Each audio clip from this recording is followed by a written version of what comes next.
හරි සර්. එහෙම මිනිස්සු දැකලා තියෙනවා. මයින්ඩ් එක නැතුණා නේ. කැලේට ගිහින් බලන්න. ඔය විදිය තමයි.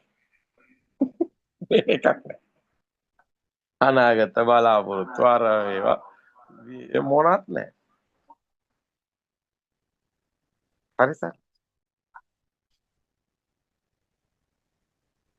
ප්‍රභාස්වරං චිත්තා සංකිට්ඨේ උපක්ඛලේශේ.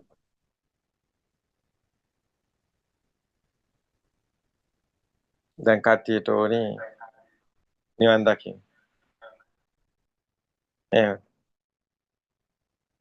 ඔය නිවන කියලාත් හොයන්නේ සපක් නේද?